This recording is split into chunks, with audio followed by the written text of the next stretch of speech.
We now proceed to the election of the presiding officer of the impeachment court.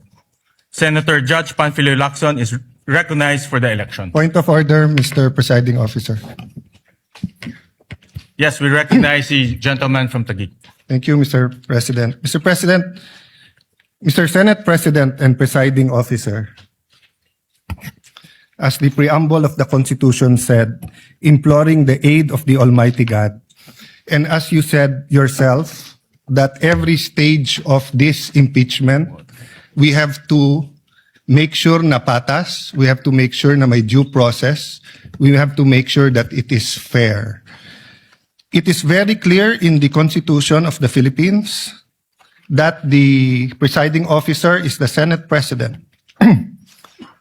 Section 3, paragraph 6 of Article 11 of the 1987 Constitution, the Senate shall have the sole power to try and decide all cases of impeachment. When sitting for that purpose, the senator shall be on oath or affirmation. When the President of the Philippines is on trial, the Chief Justice of the Supreme Court shall preside, but shall not vote.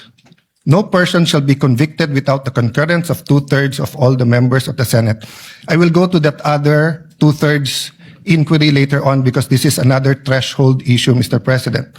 But to further the point of order, with the indulgence of Senator Lacson, so that we can discuss this intelligently. On the final question of whether impeachment, on the issue of who shall preside, under the Constitution, it may seem that it does not say who should preside. But if you look at the records of the Constitutional Commission, number 40, 26 July 1986, the framers deliberately chose the phrase, sorry, Mr. President.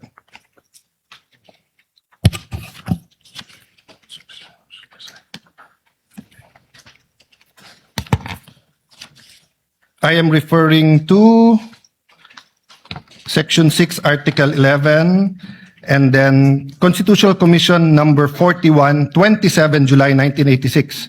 The presiding officer, Mr. Treñas, Commissioner Davide is recognized.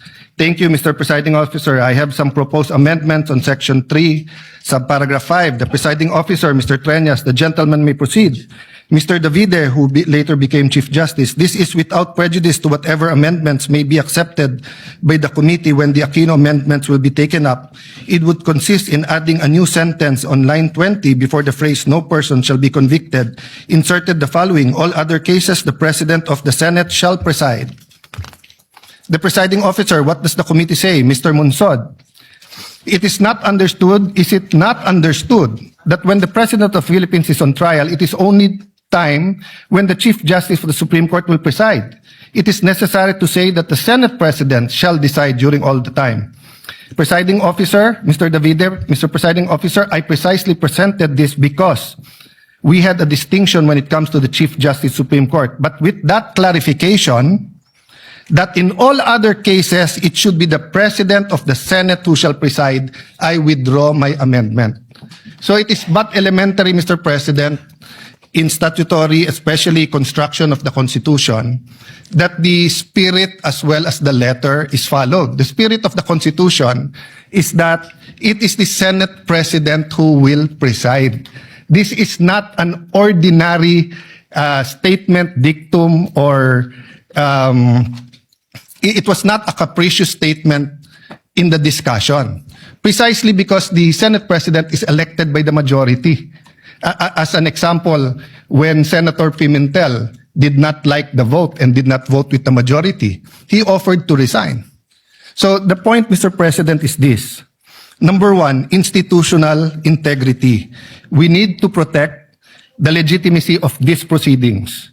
Even with the substitute presiding officer acts fairly, a conviction or acquittal reached under constitutionally defective process would invite judicial challenge and cast doubt on the validity of the entire trial.